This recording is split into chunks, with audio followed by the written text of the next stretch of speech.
പ്രിയപ്പെട്ട കുട്ടികളെ, ഇന്ന് നമുക്ക് മസ്തിഷ്കത്തിന്റെ ഭാഗമായ ഹൈപ്പോതലാമസ് എന്ന അന്തസ്രാവി ഗ്രന്ഥിയെക്കുറിച്ച് പഠിക്കാം. ഹൈപ്പോതലാമസ് എവിടെയാണ് കാണപ്പെടുന്നത്? ഹൈപ്പോതലാമസ് എന്ന അന്തസ്രാവി ഗ്രന്ഥി കാണപ്പെടുന്നത് മസ്തിഷ്കത്തിലാണ്. മസ്തിഷ്കത്തിന് പ്രധാനമായും 5 ഭാഗങ്ങളുണ്ട്. Cerebrum, cerebellum, medulla oblongata, thalamus, hypothalamus. We have already studied the different parts of the brain. They are cerebrum, cerebellum, medulla oblongata, thalamus and hypothalamus. ഏറ്റവും പുറമേ കാണുന്ന ഭാഗമാണ് സെറിബ്രം. സെറിബ്രത്തിന് തൊട്ടു താഴെയായി കാണുന്ന ഭാഗമാണ് തലാമസ്. തലാമസിന് തൊട്ടു താഴെയായി കാണുന്ന ഭാഗമാണ് ഹൈപ്പോതലാമസ്. ഹൈപ്പോതലാമസ് ഉൽപ്പാദിപ്പിക്കുന്ന പ്രധാനപ്പെട്ട ഹോർമോണുകളാണ് ഓക്സിറ്റോസിൻ, വാസോപ്രസിൻ, റിലീസിംഗ് ഹോർമോണുകൾ, ഇൻഹിബിറ്ററി ഹോർമോണുകൾ. The main hormones produced by hypothalamus are oxytocin, vasopressin, releasing hormones and inhibitory hormones. Hypothalamus ഉൽപ്പാദിപ്പിക്കുന്ന 2 ഹോർമോണുകളായ ഓക്സിറ്റോസിനും വാസോപ്രസിനും പിറ്റ്യൂട്ടറിയുടെ പിൻതളത്തിലാണ് ശേഖരിക്കപ്പെടുന്നതെന്നും നമ്മൾ മുൻപ് പഠിച്ചു കഴിഞ്ഞതാണ്. മസ്തിഷ്കത്തിൽ ഹൈപ്പോതലാമസിന് തൊട്ടു താഴെയായി കാണുന്ന അന്തസ്രാവി ഗ്രന്ഥിയാണ് പിറ്റ്യൂട്ടറി ഗ്രന്ഥി. Where is pituitary gland situated? Pituitary gland is situated in the brain just below hypothalamus. Pituitary ഗ്രന്ഥിയുടെ പിൻതളത്തിൽ കാണപ്പെടുന്ന 2 ഹോർമോണുകളാണ് ഓക്സിറ്റോസിനും വാസോപ്രസിനും. ഈ 2 ഹോർമോണുകളെയും ഉൽപ്പാദിപ്പിക്കുന്നത് ഹൈപ്പോതലാമസ് എന്ന ഗ്രന്ഥിയാണ്. ഹൈപ്പോതലാമസിലെ പ്രത്യേക നാഡീകോശങ്ങളാണ് ഈ ഹോർമോണുകളെ ഉൽപ്പാദിപ്പിക്കുന്നത്. ഈ ഹോർമോണുകളെ പിറ്റ്യൂട്ടറി ഗ്രന്ഥിയുടെ പിൻതളത്തിൽ സംഭരിച്ച് വയ്ക്കുകയും ആവശ്യാനുസരണം അവയെ രക്തത്തിൽ കലർത്തുകയുമാണ് ചെയ്യുന്നത്.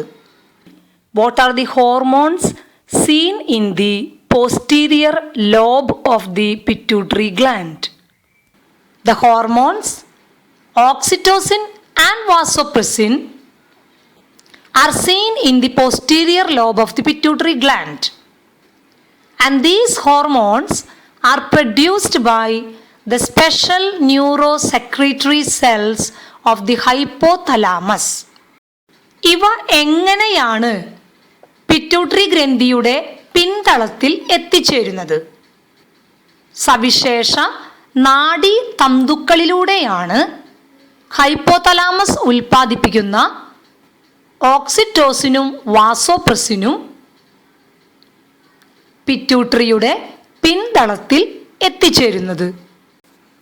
Through special nerve fibers, oxytocin and vasopressin are transported to the posterior lobe of the pituitary gland, and the pituitary gland stores these hormones and releases into the blood when required.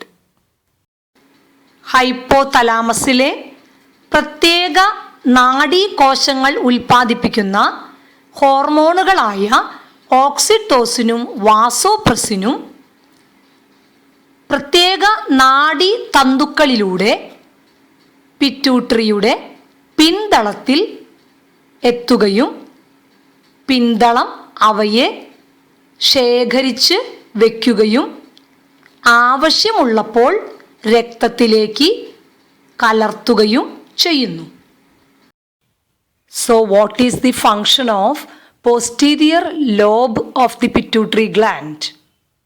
The posterior lobe of the pituitary gland stores oxytocin and vasopressin and releases into the blood when required.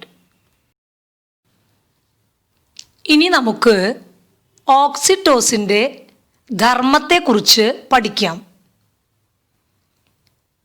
ഗർഭാശയ ഭിത്തിയിലെ മിനുസ പേശികളെ സങ്കോചിപ്പിച്ച് പ്രസവം സുഗമമാക്കുന്ന ഹോർമോണാണ് oxytocin. നാം 9ാം ക്ലാസ്സിൽ പലതരത്തിലുള്ള പേശികളെക്കുറിച്ച് പഠിച്ചിട്ടുണ്ട്. 3 തരം പേശികളാണുള്ളത്. അസ്ഥിപേശികൾ എന്നറിയപ്പെടുന്ന രേഖാങ്കിത പേശികൾ, മിനുസ പേശികൾ എന്നറിയപ്പെടുന്ന രേഖാശൂന്യ പേശികൾ, 3ാമത്തെ വിഭാഗമായ ഹൃദയ പേശികൾ. അവയിൽ മിനുസ പേശികൾ അഥവാ രേഖാശൂന്യ പേശികളെ കുറിച്ചും നാം പഠിച്ചിട്ടുള്ളതാണ്. അവയുടെ പ്രത്യേകതകൾ തന്നിട്ടുള്ളത് ശ്രദ്ധിക്കുക. ആന്തരാവയവങ്ങളിൽ കാണുന്ന ഇത്തരം പേശികൾ സ്പിൻഡിൽ ആകൃതിയുള്ള കോശങ്ങൾ കൊണ്ട് നിർമ്മിക്കപ്പെട്ടവയും കുറുകെ വരകൾ ഇല്ലാത്തവയുമാണ്. ഇവ അനൈശ്ചിക ചലനങ്ങൾ സാധ്യമാക്കുന്നതിന് സഹായിക്കുന്നു. ഇഷ്ടാനുസരണം നിയന്ത്രിക്കാനാവാത്ത ചലനങ്ങളെയാണ് അനൈശ്ചിക ചലനങ്ങൾ എന്ന് പറയുന്നതെന്നും നമ്മൾ മുൻ ക്ലാസ്സിൽ പഠിച്ചിട്ടുണ്ട്. അപ്പോൾ എന്താണ് ഓക്സിറ്റോസിൻ്റെ ധർമ്മം? ഓക്സിറ്റോസിൻ സ്ത്രീകളിലെ ഗർഭാശയ ഭിത്തിയിൽ കാണപ്പെടുന്ന മിനുസ പേശികളെ സങ്കോചിപ്പിച്ച് പ്രസവം എളുപ്പമാക്കുന്നതിന് സഹായിക്കുന്നു. What are the functions of oxytocin? Oxytocin facilitates childbirth by stimulating the contraction of smooth muscles in the uterine wall. We have already studied in the last year about the different types of muscles seen in our body. What are the different types of muscles seen in our body? They are skeletal muscles or striated muscles, smooth muscle or non-striated muscle, and cardiac muscle. The type of muscles seen in the uterine wall are smooth muscles. Look at the peculiarities of the smooth muscles. Smooth muscles are seen in the internal organs. They are spindle-shaped cells.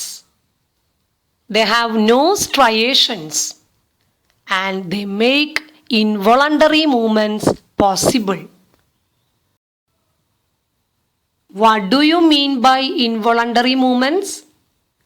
Involuntary movements are the movements which cannot be controlled by our will. So what is the main function of oxytocin? Oxytocin helps in childbirth by stimulating the contraction of smooth muscles seen in the uterine wall. പ്രസവത്തിനു ശേഷം മുലപ്പാൽ ചുരത്തുന്നതിനും സഹായിക്കുന്നത് oxytocin എന്ന ഹോർമോണാണ്. Pituitary ഗ്രന്ഥി ഉൽപ്പാദിപ്പിക്കുന്ന prolactin എന്ന ഹോർമോണും മുലപ്പാൽ ഉൽപ്പാദനത്തിന് സഹായിക്കുന്നു എന്ന് നാം മുമ്പ് പഠിച്ചിട്ടുള്ളത് നിങ്ങൾ ഓർക്കുന്നുണ്ടല്ലോ. After delivery, the production of milk takes place with the help of oxytocin. Oxytocin also facilitates lactation. We have already studied prolactin, the hormone produced by the pituitary gland, helps in milk production. ഹൈപ്പോതലാമസിൻ്റെ ബാക്കി 3 ഹോർമോണുകളെക്കുറിച്ച് നമുക്ക് വിശദമായി അടുത്ത ക്ലാസ്സിൽ പഠിക്കാം.